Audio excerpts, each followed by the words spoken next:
a wife of almost 5 years, a mother of 2, a homeowner, a full-time employee, a college student, a friend, a daughter, and I'm often referred to as bubbly and easygoing.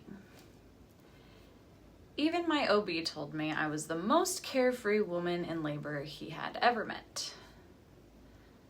Despite what people see, the statistics don't lie. Nearly 1 in 3 women have or will experience physical or sexual violence within their lifetime. I'm not afraid to say that I'm one of those statistical women. I may seem perfectly fine to anyone passing by, yet my story and the stories of others remain locked behind barriers such as cultural taboos and societal norms. Domestic violence and sexual assault are not isolated personal issues. They are human rights violations and public health crises. They stem from power imbalances, cultural stigmas, and systemic failures to support survivors of gender-based violence. These violences are not likely to be a one-off experience either, and they not only affect the survivors, but their families as well. Looking back on the statistics, you may be a part of one of the affected families and not even be aware. Survivors are left with lasting scars, including post-traumatic stress disorder, depression, and anxiety. Children who witness abuse face a higher risk of becoming an abuser or falling victim to abuse themselves in their adult lives. Not only that, but economically, domestic and sexual violence burdens healthcare systems and drains resources. Historically, domestic violence was shrouded in shame and secrecy. Victims were likely to be blamed, and support systems were virtually non-existent. While awareness is growing today, the stigma hasn't entirely disappeared, and many victims still feel unable to come forward. I can almost guarantee with 100% that we are all too familiar with phrases such as, "But what were you doing out late at night? What were you wearing? What did you expect to happen?" In my vision of the future, we will live in a world where discussing domestic violence is as open as discussing grief. Painful, but not taboo.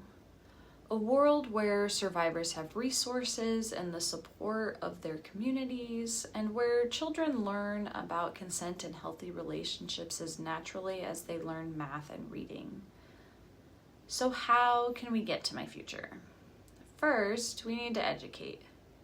Implementing school programs that teach consent and healthy relationships and how to recognize abuse must start early.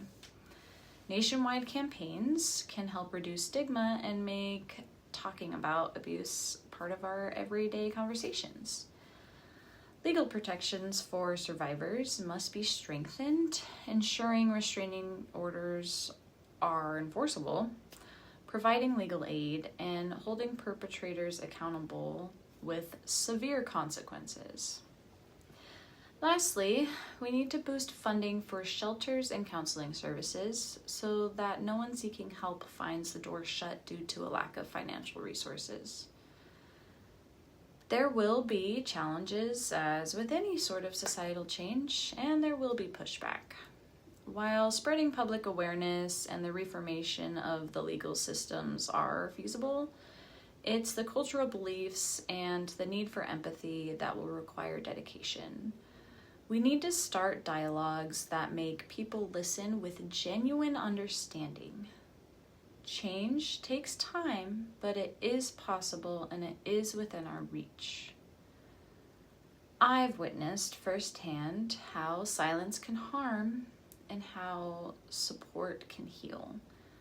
My scars ran deep, so deep that it took me nearly 7 years to speak of my experience openly, and a full 10 to be able to put the words on paper. It wasn't a thing I went through, It was acts of violence that someone put me through.